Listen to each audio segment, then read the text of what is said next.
Hi, I'm Margaret Lewin and welcome to Margaret Lewin Quilting. Today we're going to be working on one of my designs and it is a table runner. I just recently received these jelly rolls and these are called Just Red. They are designed by Chic for Motive Fabrics, and when I ordered them I thought this is the perfect accent to add to my dining room come February. So when February hits, I really like to decorate with little punches of red and pink all over the house. And I thought this one was going to be perfect. So let's see. I'm going to try to get it started correctly here so that you guys can see all of the wonderful colors. Whoops. I kind of got this double folded. So here are the colors that we are going to be working with. We've got two more pieces of fabric that I have purchased in addition to this to just jazz it up just a little bit more, not a ton. The first fabric is this, which I love because it's these adorable little cross hatches. And the second fabric is this one right here, which is a white on white, and I just think it's a gorgeous fabric. So what we're going to be doing is making a long table runner, and then we'll also be making coordinating placemats. So the first thing I'm going to do is get all my fabric ready to cut up. And how I'm going to do that is I'm going to start by putting these in three different piles. I'm going to do a dark, a medium, and then a light. Obviously, here's my lights right here. These, let's see, I think this one is going to read more of a dark. I lost a couple pieces there. And this one is definitely a dark.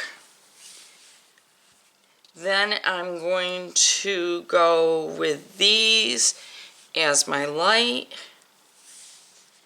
and these as my light. And I think these orangey reds are going to come right over here to my dark too.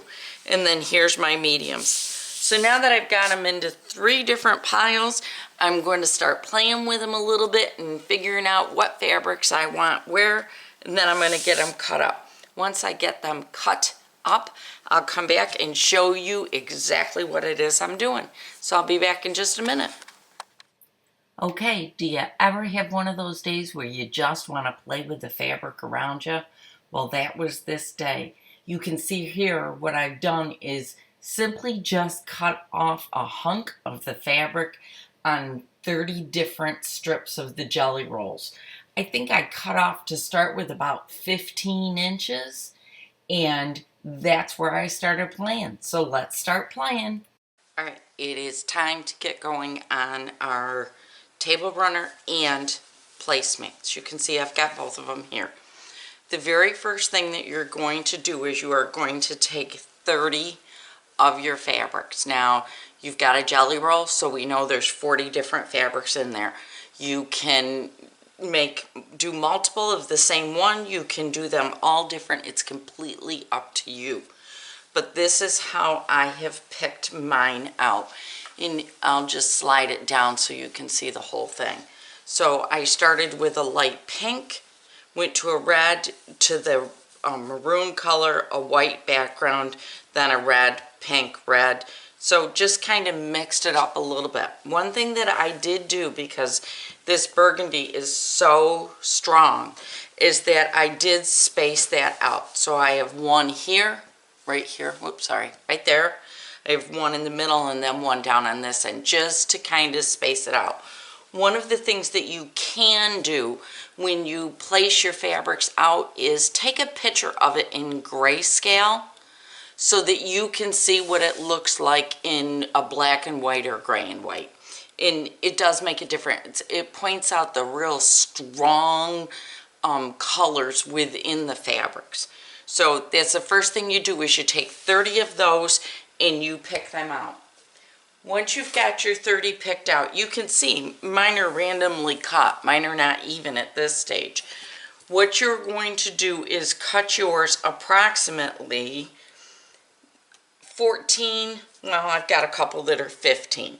So let's say 15 inches long, all of them, okay? once you've got those 15 inches long, all 30 of them, the next thing you're going to do is just sew them all together. So you get a great big long strip of fabric. Then press it. When I pressed mine, I pressed all my seams in one direction. Now that I've done that, I'm just going to fold this in half and I'm going to come right back to this. But first I want to explain what I did with the remaining fabrics. So what I did with the remaining fabrics is I just picked out 8 in each group and sewed them together. So out of this, I'll get 2 placemats. Out of this one, I'll get 2. So now I'm up to 4. Now I'm up to 6. I think this one's my favorite. There's 8. And 2 more will make 10. Now, that's a lot of placemats. It's probably more than what you are going to need for a normal dinner. But what I got to thinking is, why not place these in your family room also? So I can just picture you've got your dining room table all set up, all ready for Valentine's Day or for the entire month of February, which is what I intend to do with mine. And then you could take the extras and put those in the living room on your end tables, coffee table, wherever you'd like to stick them. And this way I've used the entire jelly roll. There's nothing I can't stand worse than having bits and pieces of the jelly roll left over and not used. So that's why I continue doing mine this way. So now I'm going to take these and I'm going to set these aside. Back to our table runner.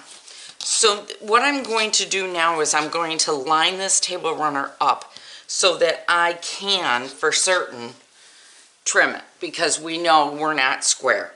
All right, I've got my pins and I'm just going to line up these 2 ends down here the best I can, and I'm going to pin them.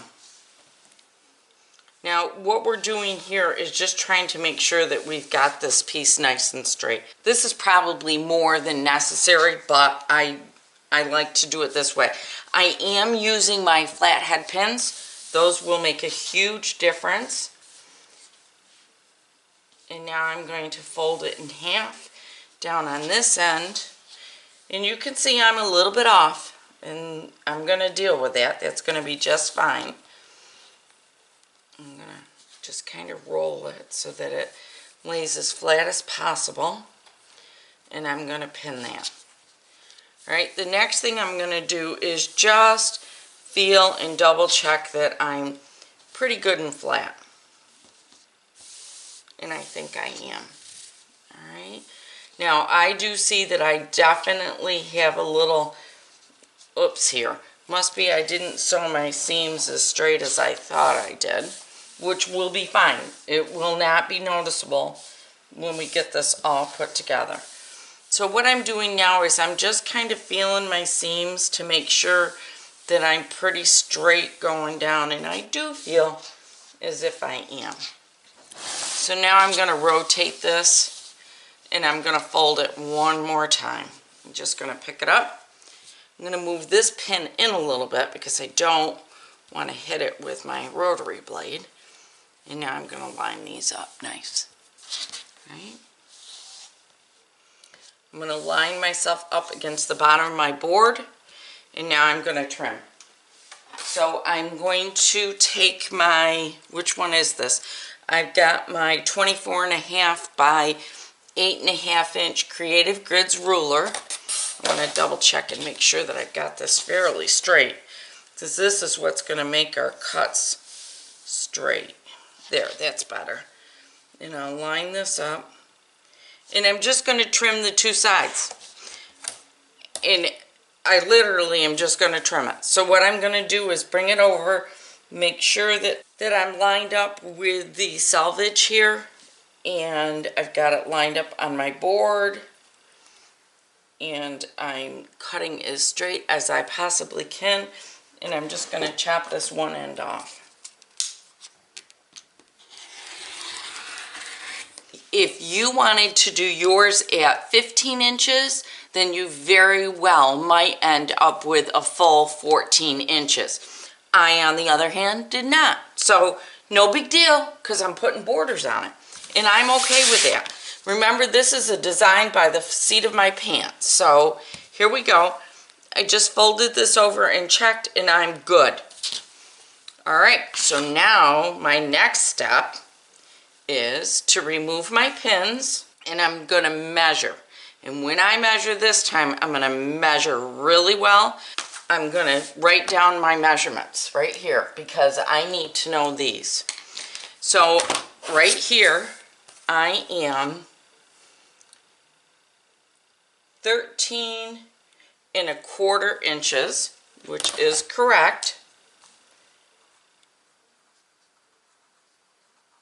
by. And now what I'm going to do is I'm going to lay this out as well as I can. Do I make the whole thing? Nope, I fly over a little bit. And I'm going to measure my entire length. We were approximating that we were going to be 14 by 60. We're 13¼ by 62. No big deal. All right, so that's where we are right now.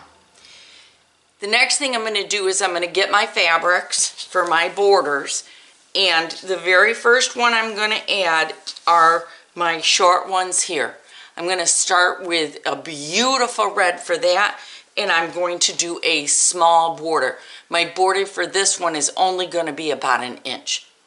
All right, I measured and I came out to be 63¾ So the next thing that I'm going to do is take my 2 strips, cut those to be 63¾ and then I'll sew those on. Once I've done that, I'll come back. I got a little carried away as to what I was doing and just kept going. So I have made my table runner. This is my table runner. Here's the quilting on the back of it. The quilting, I'm absolutely in love with it. This is a design by Nancy Hackey of Wastache Quilting, and I love it. I just think it's perfect for it. So this is how you're going to go about making this table runner, and here's the placemats. And you can see that I did them differently. The table runner has a red, then a white, and then the binding. The placemats only have the inside of it and then the white binding, or the white border, and then I'm going to put red binding on it. Okay, so now to make your table runner and your placemats, what you're going to do is take a jelly roll and pick 30 strips out of it. I would suggest cutting those at 15 inches long. Sew those all together and then trim yours up. Trim it any place between 13 and 13½ inches tall. Once you've done that, press it with all your seams going to one side or the other. Then you can start thinking about adding your borders. I did 2. My first one I cut at 1½ inches. That's the red border. The second border I cut at 2½ inches. That's the white border. Go ahead, add your borders to it, sew those on, and then that's it. You've got a table runner all ready to be bound. I did cut my binding at 2½ inches and added that the way I always add binding. Now for your placemats. What I did for the placemats was I took 8 jelly roll strips and I cut those at 18 inches high by 2½ inches wide, which is what a jelly roll is. I sewed those all together, and then I added a 2½ inch white border all the way around, and then what I'll end up doing is binding it in the red fabric. Now, out of one jelly roll, because I added borders into both the placemats and into the table runner, I was able to get 10 placemats and a 63-inch table runner, which is just huge. So you've got plenty of fabric to work with a jelly roll and then 2 extra fabrics. So go grab a jelly roll and a couple of coordinating fabrics and get sewing. It took me maybe an afternoon to put these together, and then I quilted them, and as you can see, I'm working at binding them. If you would like to make yours so that they look the same as mine, go on out to my website, and the jelly rolls and coordinating fabrics are out there for you. I'm really happy with the way mine came out and can't wait to finish binding them and get them on the table for the remainder of the month of February. My question for you today is, do you use placemats on your table? Please leave a comment below and let me know. I'll see you back here again really soon. Thank you so much for joining me today. If you haven't already, please do subscribe, and we'll be talking again soon. Bye, everybody.